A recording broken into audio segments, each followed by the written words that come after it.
Change करते हैं। Bank of Baroda के ग्राहकों के पर्सपेक्टिव से बात करते हैं। आज न्यूज़ फ्लो काफ़ी स्ट्रॉन्ग था। बॉब के जो मोबाइल ऐप है बॉब वर्ल्ड पर आरबीआई ने सख्त एक्शन लिया है, नए ग्राहक बनाने पर रोक लगा दी है। क्या है ये विषय, क्यों एग्जैक्टली रोक लगाई है, क्या इसका इम्पैक्ट पड़ेगा, हर्षदा से समझते हैं। हर्षदा, किन विषयों के चलते, किन कारणों के चलते ये रोक लगाई गई है आरबीआई द्वारा? एक बड़ा एक्शन दरअसल आरबीआई लेता हुआ दिखाई दे रहा है और इसीलिए स्टॉक में भी हमने देखा है करीब 3% तक की गिरावट देखने को मिली है। सख्त हो रहा है आरबीआई दरअसल बैंक ऑफ बड़ौदा के डिजिटल प्लेटफॉर्म बॉब वर्ल्ड को लेकर।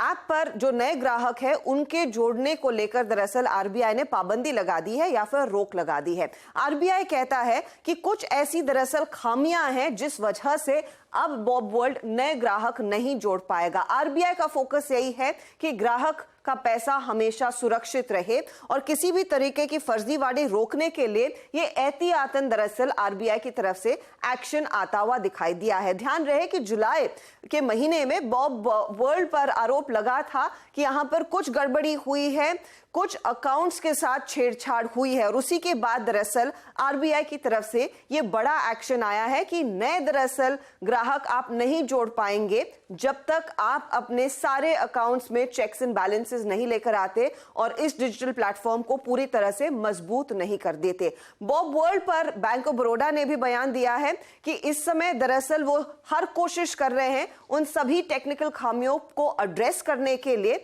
ताकि इनके जो 3 करोड़ के यूजर्स हैं उनको आगे किसी तरह की दिक्कत ना हो। ध्यान रहे आरबीआई कहता है कि नए यूजर्स ऑन बोर्ड नहीं होंगे, यानी कि अगर आप एक एग्जिस्टिंग ग्राहक हैं तो आप दरअसल बॉब वर्ल्ड पर आसानी से अपने ट्रांजैक्शंस कर सकते हैं, कल्मिनेट कर सकते हैं। साथ ही साथ बॉब वर्ल्ड का यह भी कहना है कि डिजिटल बैंकिंग सर्विसेज पर कोई इंपैक्ट नहीं आ रहा है आरबीआई की इस रोक का और ना ही किसी तरह की लेन देन पर या बैंकिंग के कामकाज पर कुछ प्रभाव आता हुआ दिखाई देगा।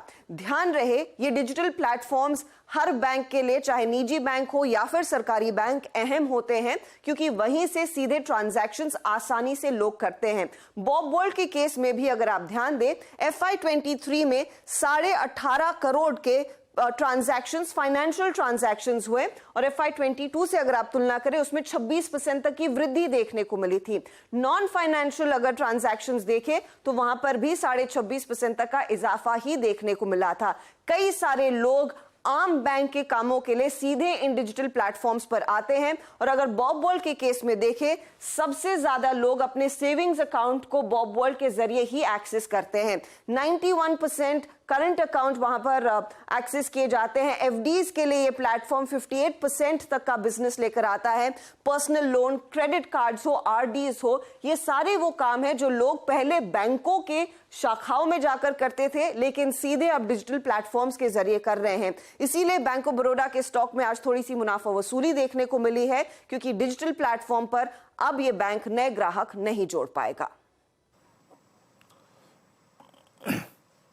जी हाँ, तो एक बीओबी के लिए एक सेटबैक था आज आपकी स्क्रीन पे। स्टॉक थोड़ा सा बैक, खुद पैकेट वेट भी कर रहा है। हर्षदा, बहुत बहुत शुक्रिया इस पूरी चर्चा के लिए और जानकारी के लिए बॉब के पर्सपेक्टिव से।